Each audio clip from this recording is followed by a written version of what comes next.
Yeah, no look, don't look. Nades in the sky, boy, no hook. Serving up a big plate, what I just cooked. Yeah, that line got 8, pride got took. Yeah. And now you on a poster. They can't even coach you. I did it for the Mic check, 1, 2, 3. Mic check, 1, 2, 3. Nades in the sky, boy, no hook. Serving up a big plate, what I just cooked. Yeah, that line got 8, pride got took. Yeah. And now 1, you 2. on a poster. 1, 2, 3, 4. 1, 2, 3, 4, 5. Mic check. 1, 2, 3, 4.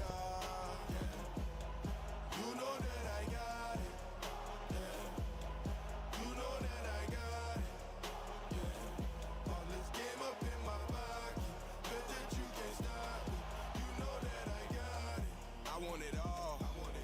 Fight to the finish. And don't make you fall. Go back to beginning. You never seen this. Game is the meanest. You watch on your phone now. Can't wait till they stream this. And they watch it over and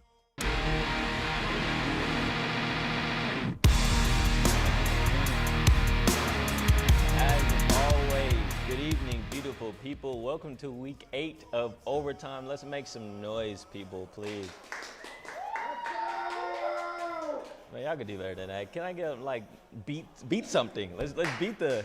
Yeah, there we go. I want to hear like we're about to do a rumble in here. All right, I have a little surprise for you later on in the show when we see how Mojo did against Midland High. We also got the highlights from Ratliff where Legacy put their undefeated district record on the line versus Odessa High.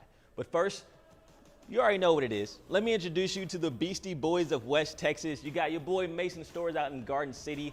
And of course, Jonathan Polasic, J. Poe. He's at our game of the week between Wink and MCCAMEY. And J. Poe, last year, MCCAMEY spoiled Wink's undefeated season. So was it revenge game for Wink tonight?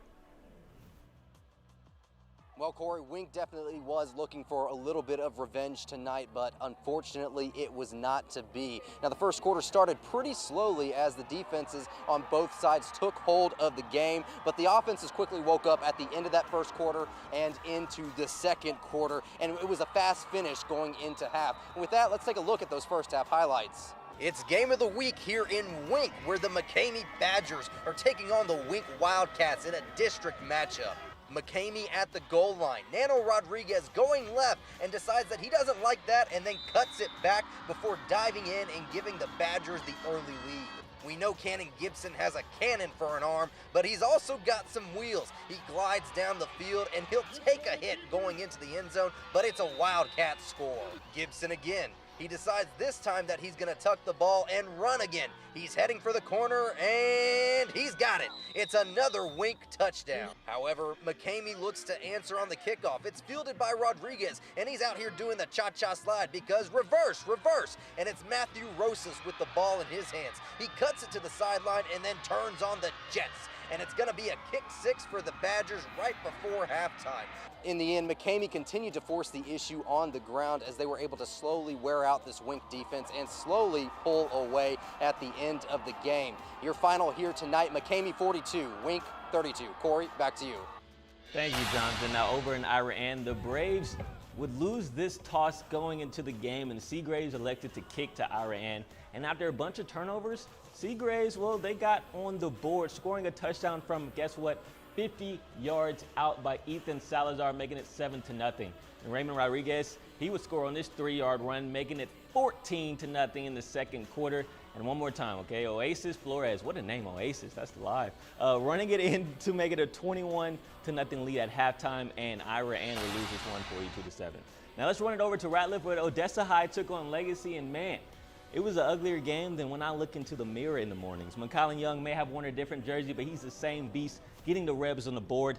And then we're going to go to the coach's son, Nate Suttle. He'll snag a little screen, then turn it into a big play. Ooh, that juke was saucy. Spoiler alert, they're not going to catch him going into the end zone. Touchdown Legacy. And if it worked on one side, why not just go to the other? Athlete of the week, Donnie Bishop, catches this one, and he runs to the crib as if he's late for curfew. Quadzilla, well, he'll be on the loose again on this next play, and he's scarier than the monster underneath my bed. Legacy drops a 50-piece no nugget before halftime while not giving up a single point tonight. I talked to Coach Hartman after all the bleeding stopped.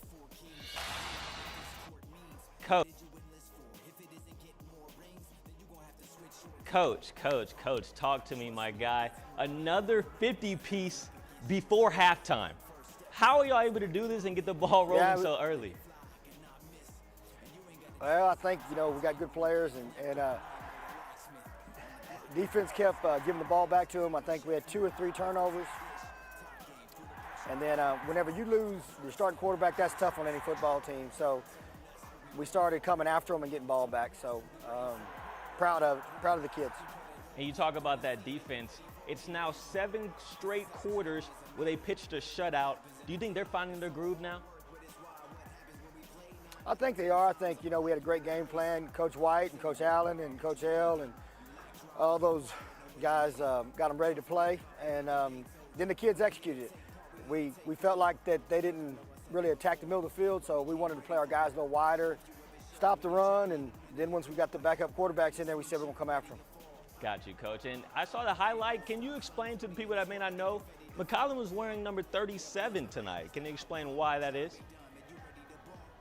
Yeah, the Jacob Powers, he lost a young man, and we wear that. Somebody is honors that jersey each week, and he has to be a kid that's an upstanding kid, a great human being, and so he's a captain, and he was chosen to wear it this week, and I'm proud of him. Kind of like the 12th man jersey at A&M. Got you. That's an awesome deal, Coach. And you got an tonight, awesome team. so you guys know, John Washington tied a record, 3 interceptions in a game for the Midland League/Legacy football program, and an interception for a touchdown. Wow, big game, huge game. Well, Coach, awesome job for your squad. Before you go, I got to get a Rebs been back from you. Can I get that from you real quick? The Rebs been back, baby. You know that, and we're gonna keep getting better. Yes, sir. Congratulations and good luck next week against Midland High. Love y'all. All right, y'all. So now I'm gonna bring in the guy, the man, the myth, the legend, Alex Camerado. He's in the studio tonight. Yes, First sir. off, how does it feel, my guy? Feels so good, Corey. Thanks for having me here, man. And what you got for us? I see you got a big game, huh? Yeah, we had Permian and Midland going at it. It was a good one between the two crosstown rivals, and it was almost a homecoming for head coach Thad Fortune of Midland High. Remember, he was with Permian on their coaching staff, so now he's got the job at Midland High, and he's going against the Panthers for the first time in his career. Let's take a look at the highlights, why don't we? Mojo trying to make it 3 in a row against Midland High at Grande Communications Stadium. A district battle between these two. It's always fun. Opening kickoff here. Midland kicking it to Permian, and there's a fumble. That's a great way to start the game for the Bulldogs as the fumble happens and Midland gets the ball back. Jake Worley knocks the ball loose from Permian's Jai Solis. Big-time special teams play there. Midland then on the corresponding drive, it's Jacob Vines and a 3-yard touchdown run to make it 7-0 Dogs. Permian on the next play with a huge play, though. Quarterback Rodney Hall, he's going to call his own number here and take the Rock 74 yards, running all the way and nearly coming up with a touchdown for the Panthers. Man, that Hall is such a good dual threat. We've seen him as our athlete of the week, and it shows there. Permian would eventually punch it in thanks to running back Justice Lara, though, with this goal line score. He takes it over and in and puts up the Panthers 13-7. We saw Hall on the ground, and this time he's going to go through the air, finding his boy Brian Mahaffey for 21 yards on the touchdown pass. And Mojo would go on to win this thing 34-23 to improve to 6-2 on the year and 3-1 in district play. And Corey, man, Jeff Ellison and these Panthers, they're starting to hit their groove, and it is time for Mojo here in the Basin. Yeah, that's for sure. 2 big wins against rival opponents, Midland High and Odessa High. Ellison, he knows what he's doing, man. He got a great game plan every single week. Thank you for being here, Alex. Okay, want to give a shout out before we start getting the ball rolling again to my biggest fan, Gabriel. I met him at the Midland High game, and he just turned 12. So, Gabriel, happy birthday, my guy. You just turned 12 in September, and so thank you for meeting you, and thank you for the picture. I'm honored to be in a picture of you now. All right, so Alex just gave you the rundown on Mojo's win. After the break, the other member of our squad, Mason Storrs, will give you a recap from Garden City. Then we'll check out on Midland Christian to see if they extended their win streak. And after that, well, we'll go over to Crane as they took on Anthony, and we'll wrap all that up with our top play nominees of Week 8. If you need another reason to stick around, just look at this face. All right? Isn't it cool? Isn't it cute? We'll be right back. Anybody wanna get it done, let me next up. Gold medal on lock. Until then, yeah, I'ma settle on top. Still don't believe me? Just turn on your TV and tell them to watch. They pay me cause my game's crazy, but I can't ready with the juice. My game too cold, your game too slow. New hype trains, don't know what to do. New levels, new devils. That means it's time to grind. So what you saying? Hand to the plow. New heights to climb. If this my moment, my time to shine. This little light of mine, I'ma go so hard that I might be blind. We've been working in the off season, getting started when y'all leaving. Yo, this finna be a harsh beating. You win for a long evening. Most of y'all could get caught cheating on the real, still wouldn't call it even. If we seen them in the streets, they don't really want beef like all vegans. Lord Jesus, you don't know what you up against. Bruh, when? Man, this finna be a breeze like a gust of wind. Trash talk, I'm under skin. Pass y'all, then rub it in. Y'all better hurry. This Stephen Curry versus Shep and Birdie in above the rim. Ragdoll, y'all bad dog. Can't help, I let her win. Highlight real be something like you. Gold medal on lock. I'ma settle on top. If they still don't believe me, then turn on your TV and tell them all watch. Tell them all watch. Tell them all watch. Tell them all watch. Get about my way. Get about my way. It's here on lock. It's here on lock. We roll with the winners, and if you a winner, then you with the squad. Yeah, yeah. We coming to get it. We coming to get it. You ready or not?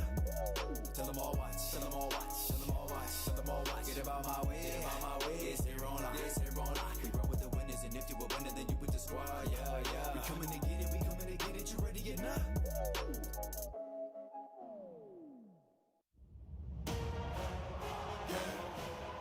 You know that I got it, yeah. You know that I got it, yeah. All this game up in my pocket. Welcome back, y'all. It's time for some six-man action in Garden City. That's where my guy Mason Stores was at. Mason, I heard this was a one-sided affair. Is that right, bro?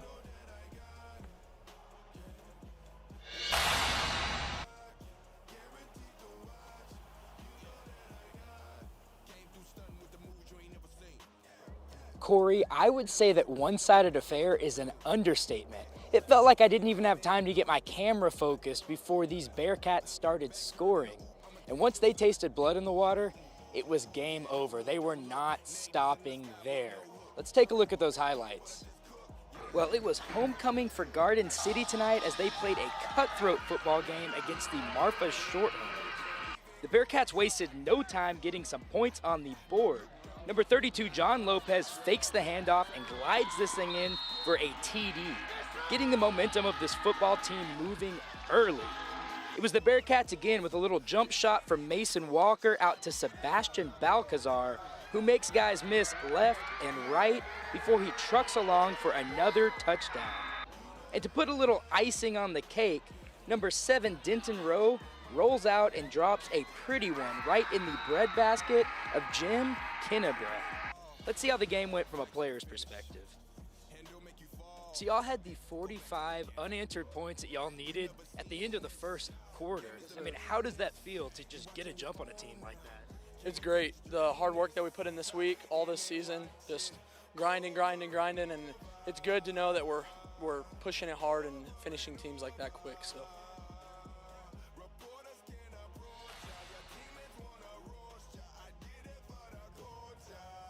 Now, in six-man football, if one team is ahead by 45 points or more by the end of the first half, it is game over immediately. That's what happened here tonight. It was short but sweet. Corey? Thank you, Mason. You had an easy night tonight, man. You got to get home early, snuggle up in this cold weather while I'm out here working. That's crazy. All right, it's time for y'all to meet News West 9's Athlete of the Week.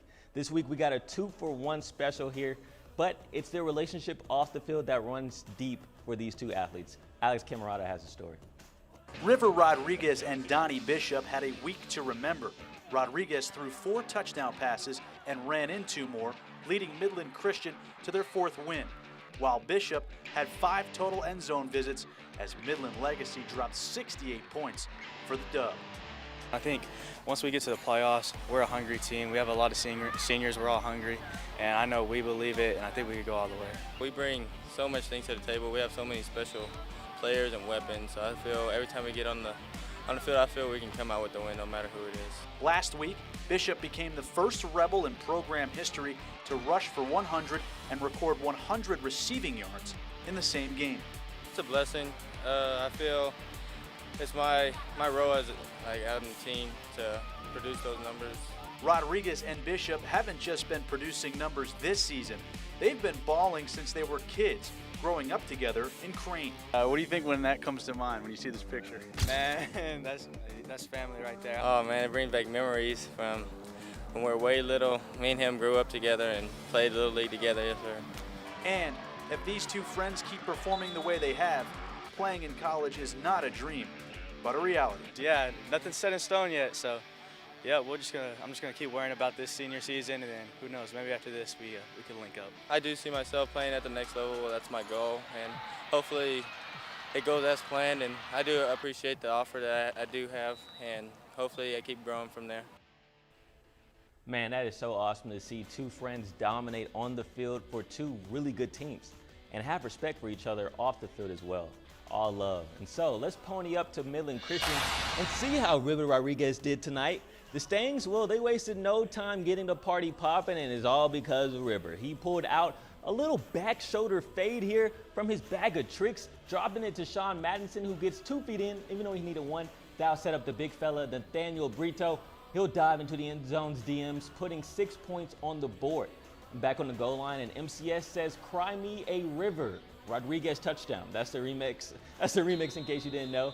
Here's the original score though. MCS tramples John Paul II, 42-6.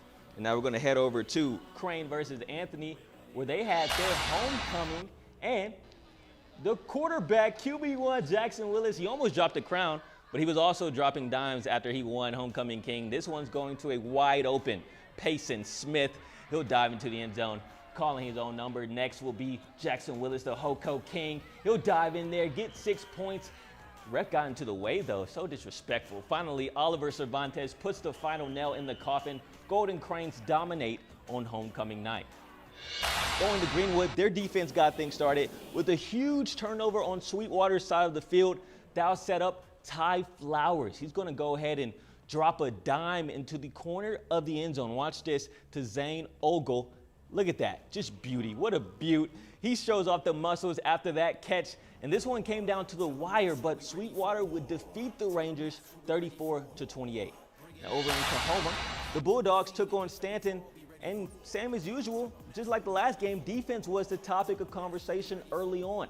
Interception by COAHOMA, and they'll take it all the way down to Stanton territory. Wouldn't get the touchdown, but because of that, this happened. Bryson Kirby rushes up the gut to put COAHOMA on the board, but they wouldn't have the lead for long. Stanton pushes their running back in for 6 on this play, and they'll just roll from there. Stanton wins this one 30-17.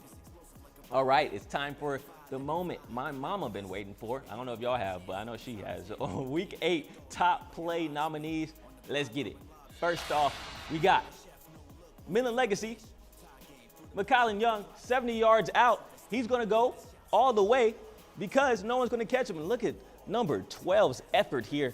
Oh, man, I wish you would have got him, but effort doesn't always beat talent. McCollum Young gets in for the touchdown. Top play nominee 1. Second top play nominee, out in McCamey. You saw it from Jonathan Polasic.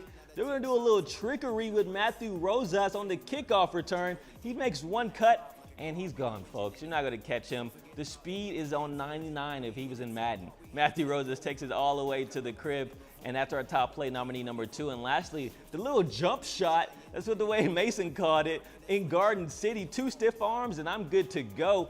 He's going to go all the way down for a touchdown, and that's our 3 top play nominees. So remember to vote. Just go to my Twitter page, and I'll have a poll ready for you tomorrow until Tuesday at midnight. That's all I got for y'all tonight, though. I love y'all so much. So does Jesus Christ. He loves you, too. Good night, and God bless. Tell them that's what we ready for war. Tell them that's what we ready for war. Bringing that to competitors. Do we see the confetti ball? Be ready for war.